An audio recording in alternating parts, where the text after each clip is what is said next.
Péré Gola ici présent et a appris qu'il y a un nouveau comité qui vient de prendre les rênes du Stade des Martyrs. Il est passé nous présenter ses civilités et nous saluer. Et nous lui sommes très reconnaissants et nous nous félicitons de son arrivée ici au Stade des Martyrs. Merci beaucoup. Merci. Voilà. Trésor Moscou, mon vieux, donc grand prêtre. Oui, toi, ça, ma campo dynastie, le lot. Mouta Simbi batterie, donc de blague et ça. Pour moi, Trésor Moscou, il y a là.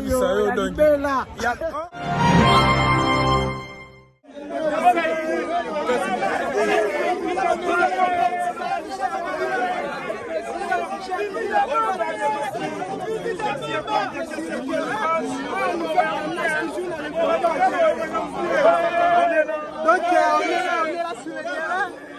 Donc, c'est ça qui joue comme visiter. Donc, c'est ça qui joue sur la qualité. Nous sommes là toujours, ma caméra, ça va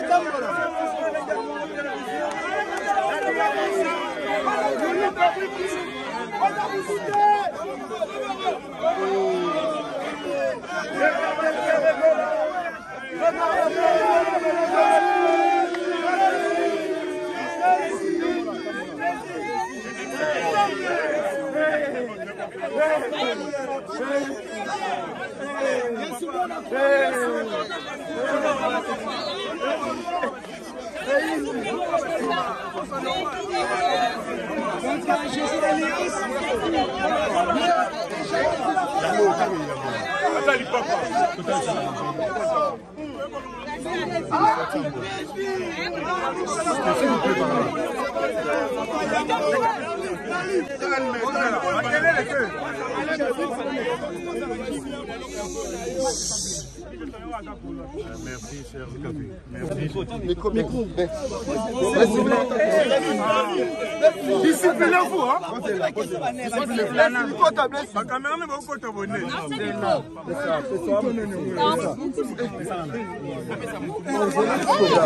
S'il te plaît, pose la calme. Pas micro, monsieur.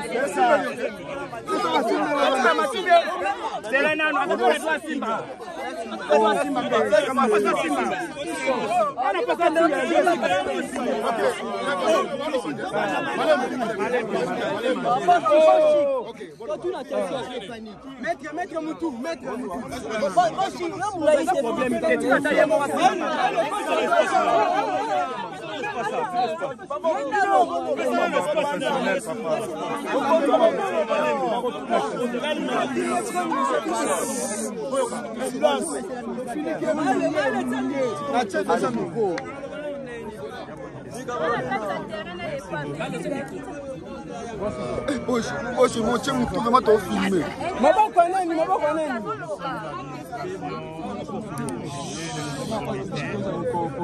Les directions du Stade des Martyrs. Nous sommes installés à peine aujourd'hui et l'artiste Péré Gola ici présent et a appris qu'il y a un nouveau comité qui vient de prendre les rênes du Stade des Martyrs. Il est passé nous présenter ses civilités et nous saluer. Et nous lui sommes très reconnaissants et nous nous félicitons de son arrivée ici au Stade des Martyrs. Merci beaucoup. Merci.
Je suis de Nuance, Ligue des champions.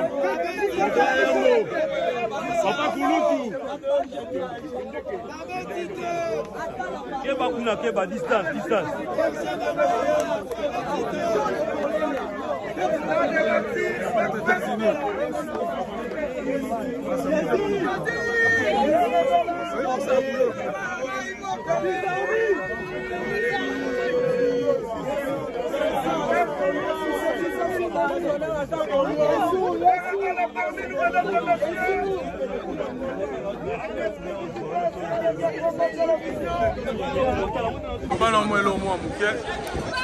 Fabrice, téléphone business hier. Voilà. Les hommes, Moscou, mon vieux, de grand prêtre. Il doit savoir ma campagne dynastie, le lot est comme la position bien à Amazon, à Spotify, c'est Trésor Moscou, mon vieux. En tout cas, merci beaucoup pour la rencontre. Fait ça, bien, bien, rendez-vous à Moro le 24 juin. Bino Moko Boyoki, Oyokuna, gestionnaire à lobby. Donc, il fait le 24 juin, date Sinaï. Baloba, t'as le bino, c'est plus le 24 juin. Il faut que la bêta ou à bêta T, à bêta. Rendez-vous le 24 juin, mon Trésor Moscou. On a pas ça direct, ouais. Le mois le bébé, c'est le mois qui a indiqué ça. Ouais, donc c'est.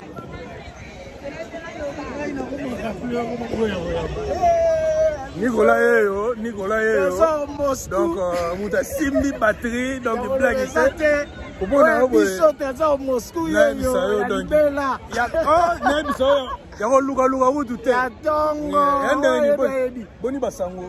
a basango kitoko vena kitoko ndeka bomona biso rande to ça ndeza na pe pokala nini to oyoboke state wana kutu ya lobela te déjà tozala no de na yokutu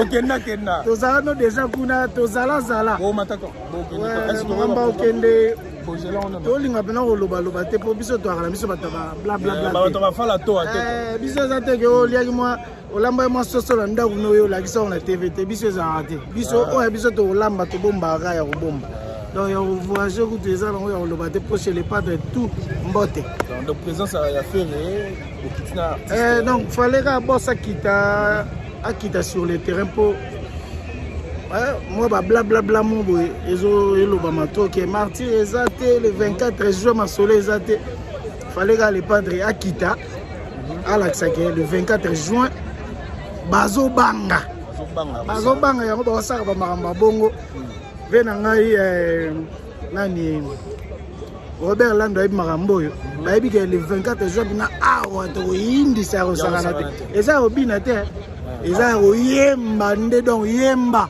eza teke oyo akopresentaka bana banini non biso présentation eza te biso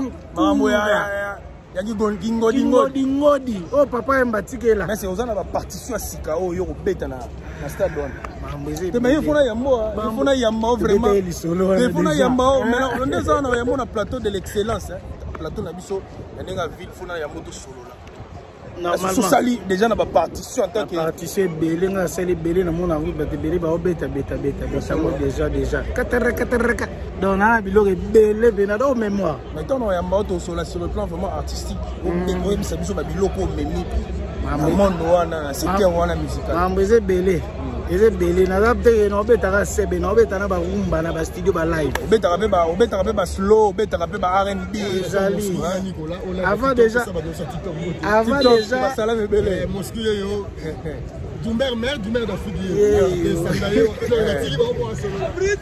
avant na rumba déjà na radio ya ba style ba biloko wana déjà donc wana kutu mamike donc c'est que yo betaka style tout betaka tout tanga pemena na lepa dozala wana mais toko na luka on a invité na plateau na nga tout sur la ngoma na ndenge moi bien donc Nicolas napesi mpe mutu moko alingako makasi ve nanga malu malungidi alelao mabe ya kosangana te malungidi donc ndeza boye malungidi ba big salutation ko tozali Nicolas merci beaucoup na oluka yo déjà pour to planifier to bandeli tout ça merci